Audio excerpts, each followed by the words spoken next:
Well, Alex, this has gone from the sublime to the ridiculous in a way. A couple weeks ago, we reported on this show, Chasco Middle School in Florida, Land O'Lakes, Florida. They actually had a middle school girl who decided she was a boy. She was immediately allowed into the boys' shower room without notifying the boys. This girl comes in, starts taking her clothes off. The boys march out of the shower room to complain to the male gym teacher, who says there's nothing he can do.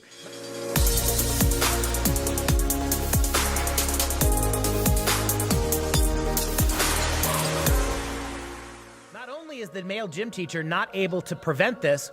He is ordered by the middle school to enter the shower and watch the girl, the naked girl who thinks she's a boy, shower so that the boys don't harass her. This adult male rightly refused to go into the locker room and watch that little girl shower because, as he said, I could get sued for watching a little girl shower. Yet the high school, the middle school, rather than recognize what they were forcing this employee to do, they punished him. And now we find out a couple weeks later, Alex, in your newest article, that not only are they punishing him, but they're trying to destroy his career on the basis of the fact that he would not go watch this little girl shower. Talk to me about what's happened in the last few weeks. This is one of those crazy stories that you almost just can't believe it's real. But as we reported in late October, the details that you just provided, they are trying to force a male teacher to watch a 12, 13-year-old girl shower naked. We used to arrest people for this kind of thing. Then they were going to punish him by sending him to another school. Now we find out, because Liberty Counsel, which is a Christian public interest law firm that has joined on this case to help the teacher here, we find out that the officials at this school, the attorneys for the school board, the director of employee relations, they were plotting not just to remove this guy from the school and send him to another as a disciplinary measure, but to fire him and to have his teaching credentials revoked so he could never work as a teacher in the state of Florida again. That's how petty they are. And in these emails, they say that'll send a good lesson to other teachers that we won't tolerate this kind of behavior. This is crazy. It's absolutely sick.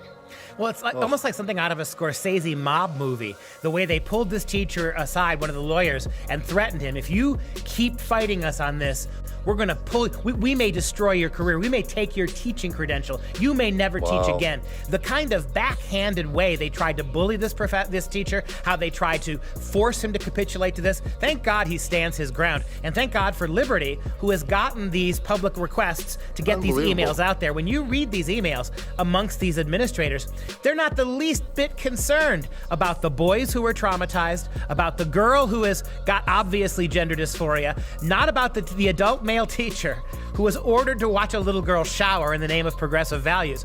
They're only concerned about protecting what they believe to be their progressive credentials, their politically correct bona fides when it comes to defending transgender kids' rights to do whatever they want, regardless of consequence. Crazy. That's right. And it turns out that the Liberty Counsel now has figured out that this quack psychologist, so-called, at the school has developed their transgender policy, the gender support plan.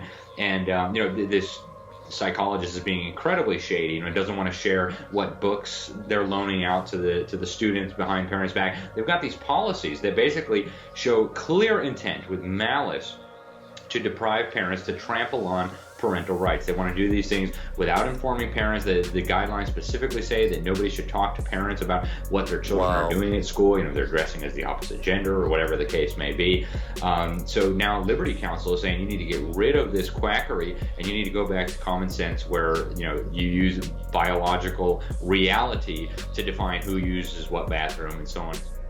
Wow. Well, clearly we are in a massive war here. This is insanity. I mean, honestly, a school trying to get a teacher fired because he won't watch a little girl showering naked with boys. This is just insane. Like, we're in the twilight zone. This is a major war that we're in right now. There's so much at stake. This is really serious. It's shocking, and the world is just getting so much crazier. So let's definitely keep a lot of this in prayer, but also let's kind of move forward and kind of speak out about some of the things that are happening. If we don't, like I said, a whole new next generation is in for a world of trouble. Take care, guys. Blessings.